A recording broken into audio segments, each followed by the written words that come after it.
My name is Garth Johnson, and I am the Paul Phillips and Sharon Sullivan Curator of Ceramics at the Everson Museum of Art in Syracuse, New York.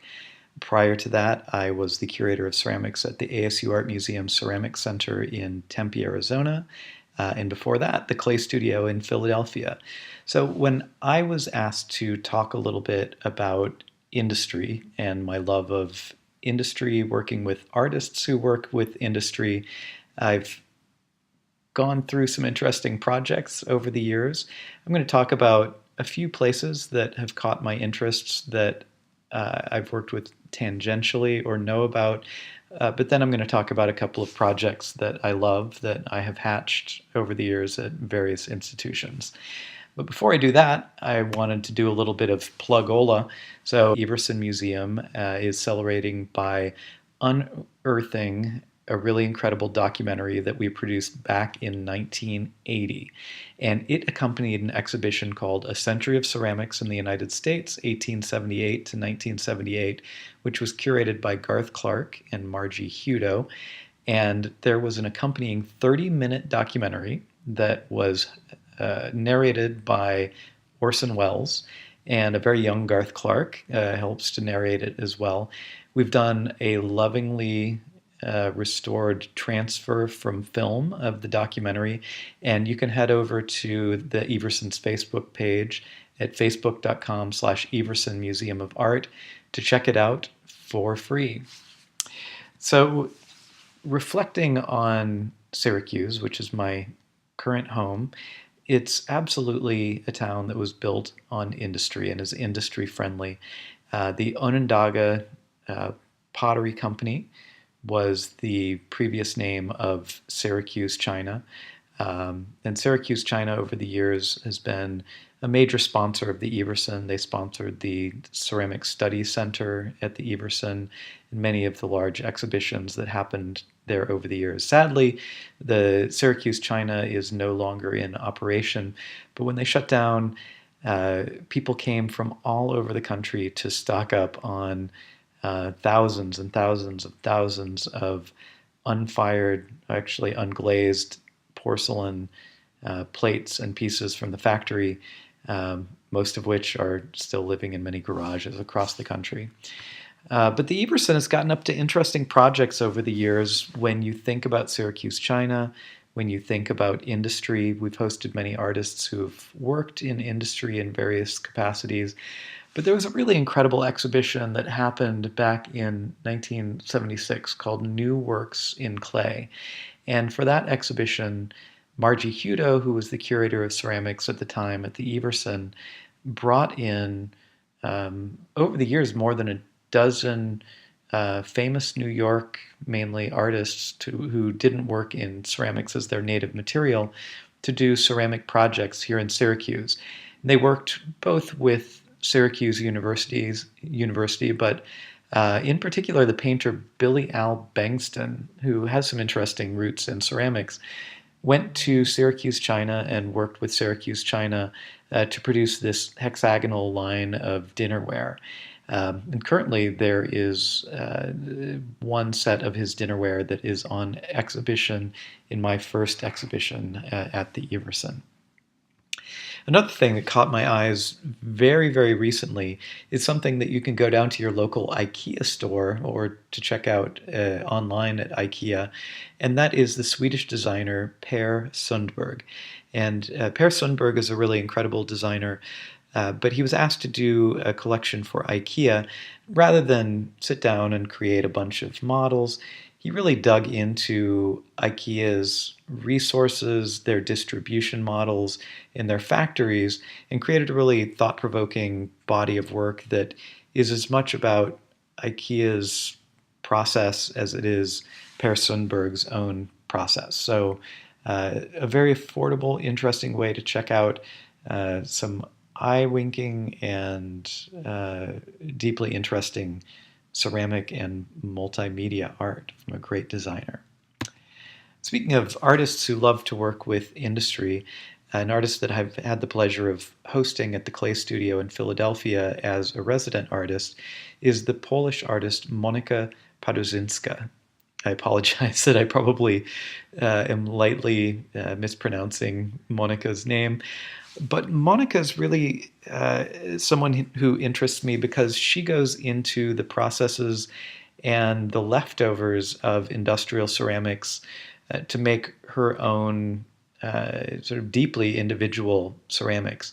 So, in particular, she goes into a ceramics factory and she takes an old plaster mold and then she cuts the plaster mold into dozens of pieces and then crudely carves them, staples, and reassembles them and puts them back together and then slip casts these forms out of the Frankenstein ceramic molds.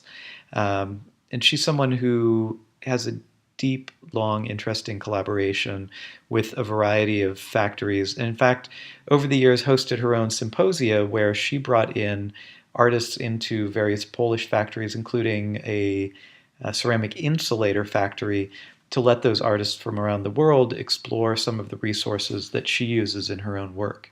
Of course, if I'm talking about industry, I can't get by without talking about, in some ways, the granddaddy of them all in the United States, which is Kohler Art and Industry from the Kohler Porcelain Factory in Sheboygan, Wisconsin. And Kohler, for more than 40 years, has hosted artists who come in and work in various media in the Kohler factory alongside the workers who are slip casting urinals and toilets. This is the work which is about to be cast in bronze and brass of the artist Rebecca Morgan, who just got done with her own residency at the Kohler factory. Now I'm going to talk very briefly about a project that I was really excited to host at ASU, and this centers around the artist Arnie Zimmerman and a group of friends that were assembled in a porcelain factory in Germany in Triptis, which is in the former East Germany. Lida Tarakovsky, Helmut Frank, there's Arnie Zimmerman in the middle, Patrick Laughran, and Lynn Ricardo. And they all got together at this porcelain factory, and each of them used the tools of the factory and the molds of the factory with a lot of limitations in terms of what the factory offered, but each of them created their own deeply individual take using the very same tools that were available in the factory. Here's a series of vases by Arnie Zimmerman, and they were created from a carved lug of the clay that's used in the factory, and then various iterations were slip cast from that lug, carved, and then individually painted. Next, I want to talk, as sort of my last project, about one of the most massive projects that I was involved in. And this is collaborating with Mission Clay Art and Industry in Phoenix, Arizona. Mission Clay, if you're not familiar, is a maker of vitrified ceramic pipes. And these vitrified ceramic pipes are mainly used in sewers. Vitrified ceramic pipes have a long, long history, and they are more durable and more tested than plastic pipes, which are used more commonly, or even cast iron pipes, which can rust and degrade in a way that ceramic pipes won't. So each year, the factory here in Phoenix churns out more than 16 tons of these ceramic pipes. And Brian Vansell, who's the owner of the factory, has a long history of inviting artists to come in and work with the factory. June Kaneko recently completed a large-scale commission that was done by the factory. Pat Seiler, many, many artists, Don Wrights, have done projects over the years. So not long after I started at Arizona State University, and here are some images of some of the Mission Clay pipes installed at Arizona State. One from Pat Seiler on the right, and some other pipes spread throughout the factory. I was approached with the idea of the artist Tom Franco and his brother James Franco, And Tom Franco is a working artist. James Franco is an actor that you've probably heard of. And they have a creative practice together where they like to collaborate on different projects. And Tom was attracted to working at the Mission Clay pipe factory in Phoenix. So, over the course of about a year and a half, Tom and James collaborated on a series of large scale pipes that will become pieces of public art and will become publicly installed art. Uh, all in all, we showed about 16,000 pounds of these vitrified ceramic pipes at the ASU gallery. We had to work with the building's engineer to ensure that the pipes were properly supported and they didn't crash through two layers of uh, parking garages, which were underneath the museum. All in all, the pieces arrived unscathed and left unscathed. Here are various pieces that were installed in the gallery. So the thing that I want to do to end this talk is to encourage everybody to explore their local ceramic industry, whether that's small scale slip casting, ceramic insulators, porcelain dinnerware, or vitrified ceramic sewer pipes.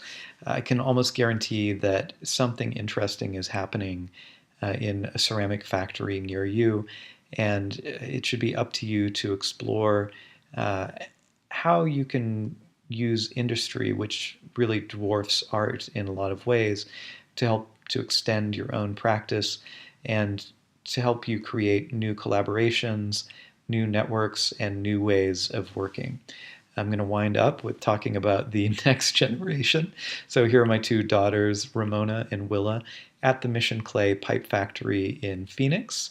And the Mission Clay Pipe Factory has become a little museum of its own with dozens and dozens of pieces that artists have left there over the years.